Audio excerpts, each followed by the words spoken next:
आपने कई बार देखे होंगे, लेकिन खेसारी लाल की जुबान से कौन से ठुमके निकल रहे हैं ये भी आप बखूबी देख रहे होंगे। आरजेडी से उम्मीदवार लेकिन खास तौर पर बयान ऐसे दे रहे हैं कि बीजेपी हार जाएगी, एनडीए का कुनबा हार जाएगा।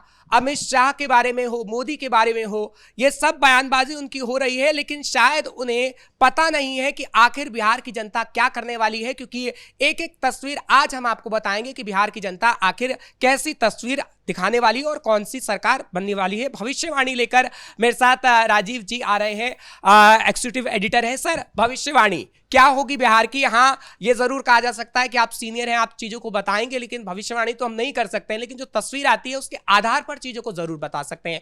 क्या है खेसारी लाल का भविष्य? देखिए, बिहार में एक डांस है, लौंडा डांस, बहुत ही पॉपुलर है और मुझे लगता है कि बीजेपी को ये ज़्यादा अच्छी तरह से पता है कि खेसारी लाल यादव बहुत अच्छा डांस कर सकते हैं जनता के बीच में, और इसीलिए बीजेपी की जो रणनीति है इस बार, जो छोटी कुमारी को लेकर जो बीजेपी आई है, तो शायद बहुत अच्छी नाच नचाने वाली है खेसारी लाल यादव को। खेसारी लाल यादव पहली बार राजनीति में उतर रहे हैं और इसीलिए इतना ज़्यादा डर गए हैं कि वो स्टेटमेंट दे रहे हैं कि यहाँ तो कुछ हुआ ही नहीं है। जब उनसे पूछा गया है कि यहाँ कितना विकास हो, क्या तो कुछ हुआ ही नहीं है। अरे भाई, आप ये बोलिए कि यहाँ कुछ होना बाकी है, कुछ हुआ ही नहीं है, मतलब आपने कुछ देखा ही नहीं है। आपको शायद ट्रेनिंग दी गई है खेसारी लाल यादव को बंद कमरे में 5-6 दिन, 10-15 दिन, चूँकि टिकट देना था तो आपको याद होगा पहले इनको पत्नी को लेकर टिकट देना था, और ये लगातार मीडिया में सुर्खियाँ बटोरी कि पत्नी मान ही नहीं रही थी। खेसारी लाल यादव, यहाँ पे मैं आपको टोकता हूँ। आपने कहा कि खेसारी लाल कहते हैं कि बिहार में कुछ होइबे नहीं किया है, लेकिन यहाँ पर कहीं ना कहीं उन्हें टोकना चाहिए, क्योंकि उनके जब हम ट्वीट देखेंगे, या वो कई बार मुंबई गए हैं, दिल्ली आए हैं, और जब वो गाड़ी से आते जाते हैं तो सड़क पर उनकी गाड़ी रहती है और रफ्तार से वो दिल्ली मुंबई पहुंच जाते हैं। तो ये किसके राज में सड़क बनी है दरअसल, वो भी बता दीजिएगा ताकि वो कंफ्यूजन में ना रहे। देखिए, एनडीए की राज में सड़कें बनी हैं, 20 साल से तो एनडीए का ही शासन है, और उसके पहले क्या होती थी, सड़कों में गड्ढे होते थे, आपको पता है। लालू यादव तर्क देते थे कि सड़कें अच्छी बनेंगी, गड्ढे रहेंगे तो कम से कम गाड़ियाँ एक्सीडेंट नहीं करेंगी, ये तर्क हुआ करता था। बेतुकी मतलब बेहाय पंखा, एक तरह का नंगा नाची कहेंगे।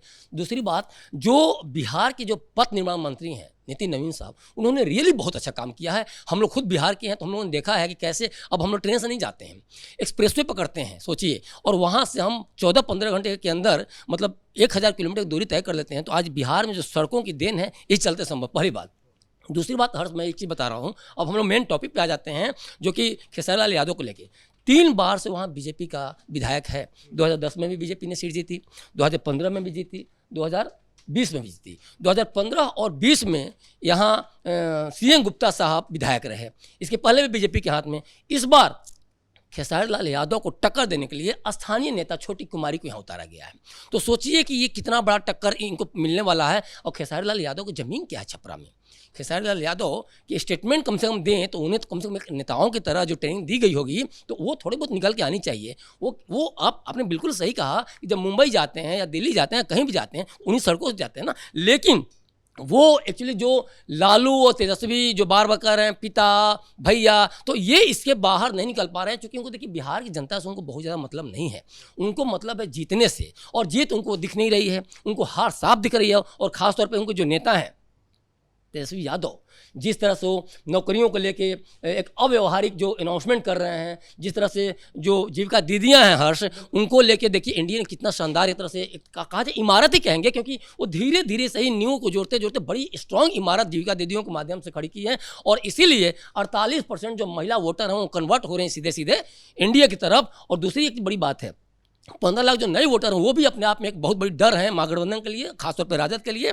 तो एक चीज़ और है कि छपरा में जो एक राजनीतिक समीकरण कहा जाए, जातीय समीकरण कहा जाए, तो वहाँ शुरू में तो थोड़ा सा कोयरी के सुहा भी थे। अब जो राजपूत और यादव जो वहाँ हावी हो गए हैं, तो उसको लेके कहीं ना कहीं को डर बढ़ गया है राजद को। जो पढ़े लिखे, जो छपरा का जो समीकरण है, काफ़ी पढ़े लिखे वहाँ लोग हैं, तो वो पढ़े लिखे लोग, चाहे वो ईबीसी हों, ओबीसी हो, अगड़ी जाती हो, तो बात ही छोड़ दीजिए, खैर वो राजद को वोट नहीं देते हैं, क्योंकि उनको पता है कि आप जो भी बोल रहे हैं, देखिए हर कोई स्टैटिकल उस पर जो डेटा है ना, उस पर कसौटी पर कसता है कि आप बिहार के आम लोगों के पास अगर एनडीए की वो छोड़ दिया जाए, जो 50 लाख रोजगार दिया गया और जो अगले 5 साल में 1 करोड़ रोजगार की बातें कही गई हैं, तो उनको दिख रहा है कि 50 लाख दे दिया तो अगले 5 साल में 1 करोड़ भी देंगे। वो तेजस्वी यादव की तरह नहीं कि जो नियोजित शिक्षकों को लेकर उन्होंने बार बार ये जो डुगडुगी बजाई है कि हमने उनको रोजगार दिया, रोजगार नहीं दिया है। नियोजित शिक्षकों को उन्होंने राजकर्मियों का दर्जा दिया, वो भी नीतीश कुमार की देखरेख में। तो ये लगातार जो झूठ बोल रहे हैं और हर 4 दिन पे उनके अनाउंसमेंट हो रहे हैं। महिलाओं की भी बात करते हैं, क्योंकि आपने युवाओं की बात की, रोजगार की बात की, क्योंकि खेसारी लाल के कुछ वीडियो इस वक्त काफी वायरल हो रहे हैं और बीजेपी भी अपने ट्विटर हैंडल पर डाल रही है, जिसमें वो महिलाओं को के साथ छेड़छाड़ कर रहे हैं। ऐसी तस्वीरें कितना नुकसान पहुंचाएंगी जब एनडीए ने आधी आबादी को पूरी तरीके से साध लिया है और आरजेडी कुछ बता ही नहीं पा रही है कि वो महिलाओं के लिए क्या करेगी और उनके जो उम्मीदवार हैं उनकी ऐसी वीडियो सामने आ रही है। बहुत अच्छा सवाल है आपका। देखिए, एक चीज़ तो है कि जो 48% जो महिलाएं हैं और जो 15 लाख में नई वोटर हैं, एक तो ये है। दूसरी बात, जो बच्चियां भी हैं ना, तो उनकी बच्चियां कहीं ना कहीं माँ से अपनी कनेक्टेड रहती ही हैं।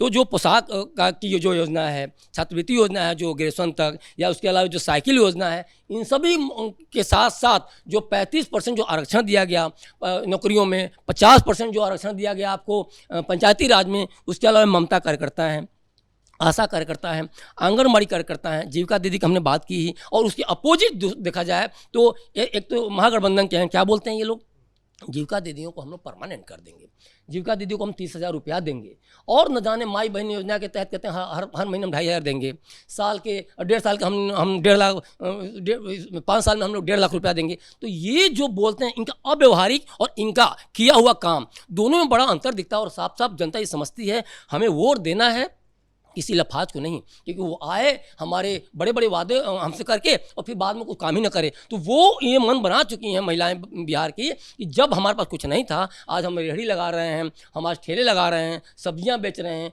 पापड़ बेच रहे हैं, या फिर अन्य कुछ उद्योगों में अपने पैसे को लगा के अपने आप को वो कर। देखिए, एक बड़ी बात है, तेजस्वी यादव ने भी बोला कि 10,000 में क्या होता है। तेजस्वी यादव बिल्कुल सही कह रहे हैं, क्योंकि उनके पिता ने, उन लोगों ने जितना लूटा है ना, तो उनके करोड़ों अरबों के सामने तो सच में 10,000 कुछ मैटर नहीं करता है। लेकिन अगर आप अपने कोई रोजगार खोलते हैं तो आप सोचिए, 5 केजी तोरी, 5 केजी भिंडी, 5 केजी नेनुआ, इस तरह की चीज़ें, सारे कद्दू है, जो अन्य सब्जियाँ हों, आप लेके बैठते हैं तो सब्जी इतना बड़ा बिजनेस है। आप 1,000 का खरीदते हैं, शाम को 2,000 लेके जाते हैं। तो ये चीज़ तेजस्वी को नहीं पता है, क्योंकि देखिए, जब वो अपनी बात रखते हैं तो बात भी ठीक से नहीं रख पाते हैं, सेंटेंस भी ठीक से नहीं बोल पाते हैं। तो कितने पढ़े लिखे हैं और कितने अपने भाषण में वादे, कोरे वादे, झूठे वादे बेच रहे हैं, तेजस्वी यादव को अच्छी तरह पता है, और इसीलिए लगातार गुमराह कर रहे हैं। और यही काम अब खेसारी लाल यादव छपरा में कर रहे होंगे। लेकिन वो भूल जा रहे हैं कि 3 बार से बीजेपी को कहीं ना कहीं कोई वहाँ की जनता जिता रही है, तो उनको पता है कि किसको जिताना है, और इसीलिए छोटी कुमारी में इनका विश्वास ज़्यादा है। और खेसारी लाल यादव को इसलिए कहा जा सकता है कि खेसारी जीत का ठुमका नहीं लगा पाएंगे। आपका बहुत बहुत शुक्रिया हमारे साथ जुड़ने के लिए और इन चीज़ों को बताने के लिए। फिलहाल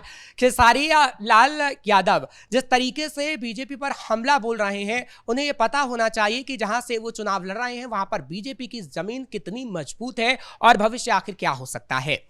कैमरा पर्सन भोला के साथ मैं हर्ष भारद्वाज, कैपिटल टीवी बिहार।